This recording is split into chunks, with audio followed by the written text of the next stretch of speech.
guys. So, a couple of years ago, when the whole thing happened with the election,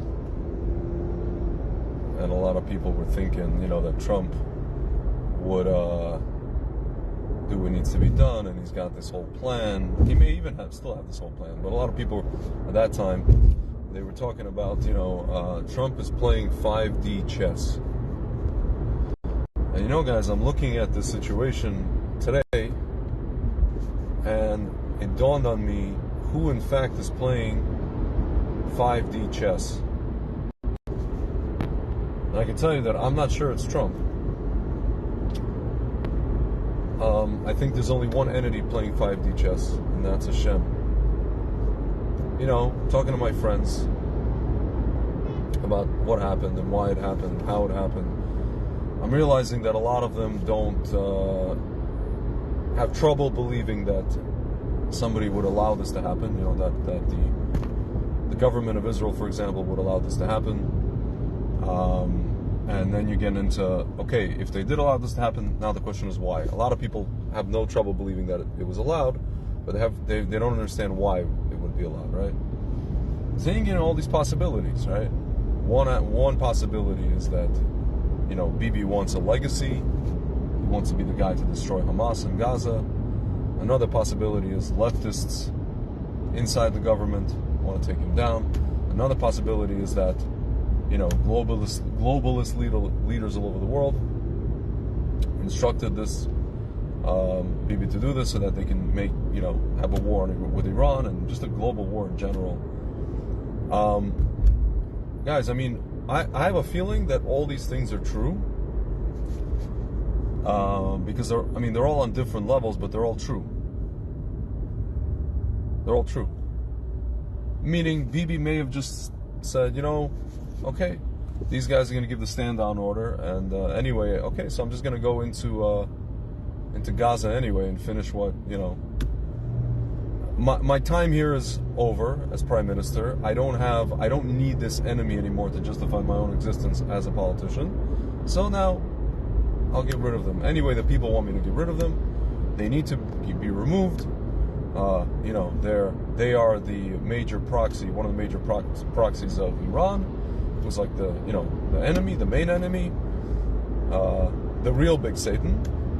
And so, I'm going to go and do that. But you see, guys, this is happening on multiple levels, right? Now you get into the whole... Okay, so that's one narrative, which has, all those parts that I just mentioned. Now you're getting into the narrative of Hashem. Obviously, Hashem's controlling this whole thing, right? Hashem's the main chess master in this whole thing. Well, let's take a look.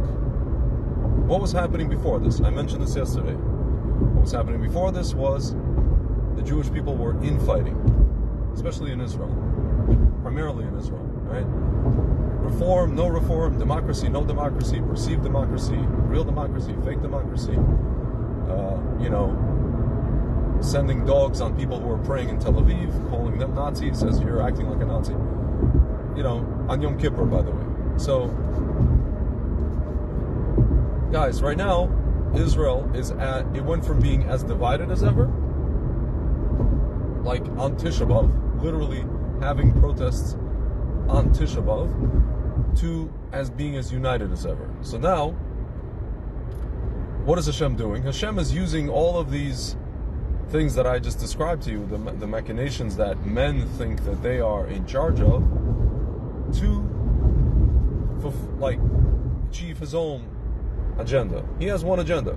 He wants unity within the Jewish nation. He wants unity on earth, really. But he wants, first and foremost, he wants Achdut in the world, in the Jewish world, right? In Israel. He wants Achdut in Jewish people. So, he's going to use these earthly machinations to achieve that, just that. And he ultimately can do whatever he wants, right? Guys, we see now, Biden just stood up and made a speech, what a horrific attack. And people think Biden is on our side. I don't think maybe he personally loves Israel, maybe. I don't know. I looked at some old footage. Maybe he personally does. But he's got this guy, Obama, who has his hand in the puppet, you know, the up his back. You know, the puppets have the slot in the back. So Obama is a puppet master who has a slot, and behind him there are puppet masters, and behind that puppet master, you know, him is Soros, and behind Soros there are other people which we don't see. So maybe Biden is saying emes, meaning he really believes what he's saying, right? But there are other people behind him who are like, well, let's slip $6 billion to Iran. Well, guys, where do you think that money went? Okay. And then we have, you know, other reports that Hamas guys or other guys came in through the border. Guys, Frank and I were just at the border. Who do you think's coming in? It's not just Mexicans here to pick lettuce and deliver your food, which you're too lazy to get. People from 130 countries. Some of them don't speak Spanish. They speak Arabic or other languages. A lot of them speak languages that are not even taught in this country. Some of them are here from China who speak better English than you or I. That's a fact, guys. So, there's things happening on many levels. Hashem is really doing whatever he wants. These guys think that they're going to start a war. This is going to be a regional war. They think they're going to start a war. A global war, right? They're going to say Iran did this.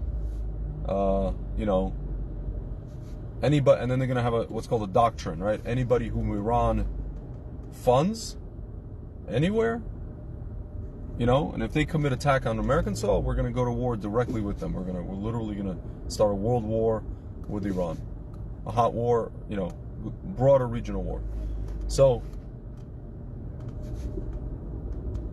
but guys, just understand that the one playing 5D chess here is Hashem, because again, the Jewish people are more united than ever before. All right. How long that's going to last, I don't know.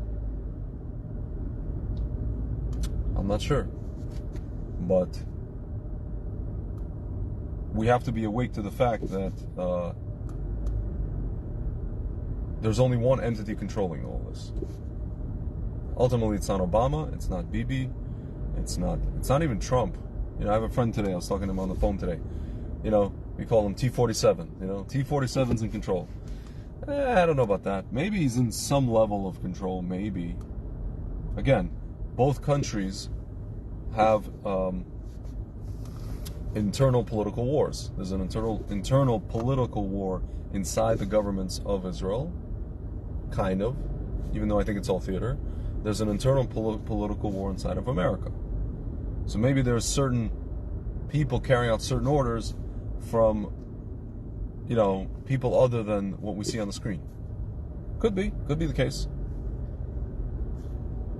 But guys, what we saw before us, you know, there's some bad people doing some bad things, but Hashem, listen, my friend Frank doesn't like to hear this or admit this. Well, he's like, well, Hashem ultimately is the one that allowed this to happen. This, you know, beheading of babies and all the rest of it. Yeah, I mean, that's a I'm making a Jewish philosophy statement. It's a Jewish philosophy statement that even a lot of Orthodox Jews don't like to hear. That Hashem allowed, and they'll say, well, no, well, we have response. You know, how can you say it, Tzvi? Like, Hashem, first of all, loves us, and, you know, it's the humans that did this. Hashem didn't do this. Guys, if you're saying the phrase, I'm going to repeat this phrase, Ein od milvado.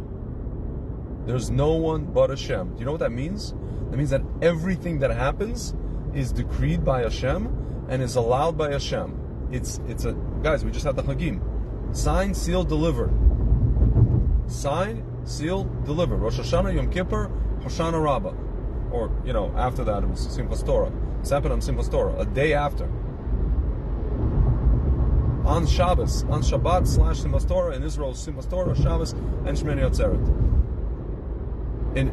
We heard about this here in New York. We heard about it in the morning on Shabbos. We heard bits and pieces, hearsay, you know, non-Jewish neighbors, somebody had, or somebody went on their phone during Yom Tov, you know, some of our quasi-religious friends, whatever it is. And a lot of people just, you know, didn't want to hear about it. They just wanted to have, you know, be the simcha, wanted to tune it out and actually They're like, listen, we're going to get out of this holiday and we're going to hear about it. Right now, we want to, guys, but Israel was already out of the holiday. Shabbos came out, boom. Sunday, everybody was hands on deck. Guys, but it's Ein Od Milvado. Hashem allowed this. He allowed this. What does that mean? He's in control of everything. It means that he saw what went on. Right? It's all timed perfectly, right? Yeah, these guys were planning whatever they were planning. But they could have failed.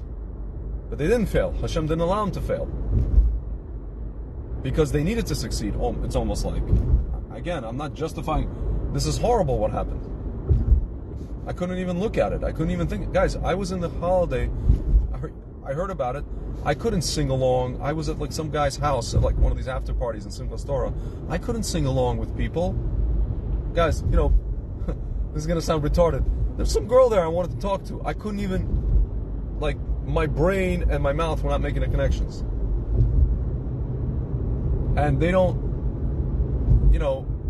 when it's not one of these situations, I still have trouble. But this was even worse. I had even more trouble. You know what I'm saying? Whatever. Lo meshana, as we say. Like, okay, but clearly Hashem allowed this to happen. Clearly we're seeing all these moving parts now. For those of us who have the eyes to see, right? You want to look. And now we see that Hashem's playing 5D chess. Guys, the only question I have, or the only thing that I want to tell you is, now that you know that Hashem's playing 5D chess, now that you know that all these things are coming, listen, if you live in a big city, if you're a Jew, even a non-Jew, live in a big city, as I'm crossing this beautiful Throgsneck and I'm looking up at this giant, oh my God, dark cloud above Manhattan, which looks literally biblical. Holy cannoli. Oh my goodness. I don't feel safe in this city. If you live in Miami, Chicago, LA, a place called Dearbornistan, Michigan, Dearborn, Michigan, next to Detroit. Guys, if you live in any of those cities, Toronto, notice how I'm naming cities with large, what populations.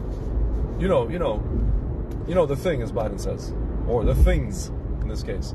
Okay, guys, that's just on an immediate basis. These are the guys you can see. You go to the protests, you can see them. They're holding up phones of dismembered Jews, giving you the middle finger, spitting in your face, right? Saying free Fakestein. Those are the guys you can see. Then there's guys you can't see. My friends, unfortunately, I wish this wasn't the case. I just told my friends, ironically, the safest place to be is in Israel, even despite everything that just happened. This is gonna extend to Western countries. And by the way, guys, the governments of all these Western countries know that this is going to happen. They're not going to do anything to stop this. They are going to they're going to let it happen, and then they're gonna be outraged. Act like they're outraged after it happens. Guys, notice all of a sudden, right? All of a sudden, all of these so-called liberal intellectuals or leftist intellectuals, intelligentsia, are appalled by the situation. That guy from, I forget, he's one of the Biden's guys. He cried on CNN. He cried. Anderson Cooper cried. He choked up. He couldn't contain himself. Guys, these people are used to seeing Israel in a certain, or the Jewish people in a certain light as the victim. And now that we had a mini Auschwitz, and now that we had, basically a Baba Yar in Israel, now the Jews, now we're the David, now our enemy is the Goliath, and now we can fight back. Only after there's been a massacre, right? By the way, guys, Bibi knows this. He's not stupid. MIT. Where else did he go to college? MIT is the last place I remember him attending. Guys, you know who goes to MIT? People with 140 IQ or higher, guys. 135 is the lowest. That's the dumbest guys who are in MIT. Guys, I mean, you're dealing with a kind of again, I argue with some friends. You're dealing with a genius who has very low empathy for people. Maybe besides like people in his family, and if that, okay? For sure not the people of Israel. I can tell you that much.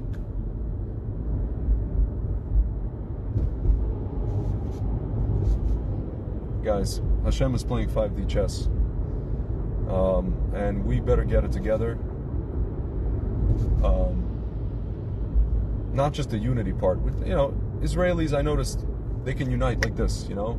Small country, people wake up, they remember the histories, things happen, they unite. And then they forget about it, like little children, you know, they forget about it, they start fighting amongst themselves, you know, brother versus brother, and then something happens, and then dad comes home, and, you know, I'm going to take out the belt, oh, we're together, you know? He's my friend again. My brother's my friend again. We're united, right? But guys, if you're in a large city in America, you know, I just told my friends, if you guys are going to gather in shuls and community centers for meals, and if there's not something to defend yourself with, you know, one of those for every 2 guys, then I don't know what you're doing. Then you're sitting, eating food and singing songs and literally waiting for another massacre like the one just happened. That's essentially what you're waiting for. And again, guys, I'm talking to myself as well. I live in a blue state, and I'm working on doing what I need to do there. Guys, some of these places like New York City, good luck. Good luck. Anyway, guys, it looks to me like Hashem is playing 5D chess. He's waking us up.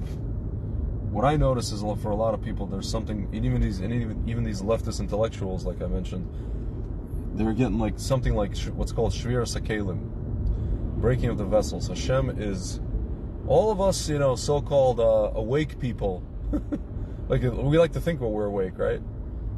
So-called intuitives, so-called awake, so-called empaths, so-called whatever, you know? Tuned in, whatever you want to call it. You know, we've kind of, we're not surprised by any of this, right? But as horrible and shocking as it is to look at it, we're not surprised that it happened. We're not we're not living in fantasy land, right? As much as you think we are. We're living in fantasy land because we're imagining these things and telling you that these things are coming, but we're living in fantasy land. We're the paranoid ones, right? So these people got, you know, Hashem gave them a wake-up call. He gave these media people a wake-up call. He gave these, you know, a lot of people in Israel a wake-up call, even though a lot of them are kind of like, no surprise there. As horrible as it is. So, yeah, guys, there's things are being shuffled around, and the people and the entities shuffling them around.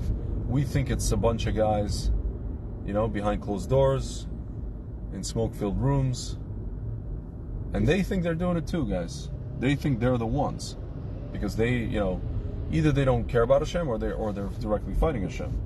But ultimately, guys, it's Hashem, and that's basically it, guys. You know, now we see a bunch of people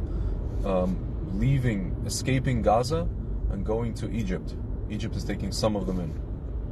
Because basically, you know, guys, this is pretty biblical. This is pretty something out of the Torah. This is another parsha. Just like I said, we're gonna read, God forbid we get to another Tisha B'Av, we're gonna read about what happened on Simchas Torah. We're gonna read about it on Tisha B'Av, part of the Kinot service, you know, the morning service. What's about to happen is going to be also not Kinot, but hopefully it'll be a Parsha. You know? Guys, and if you ever study Torah, right, it's just like what I just described in the beginning of this video. There's a lot of reasons why things happen, and there's a lot of reasons why certain characters do certain things.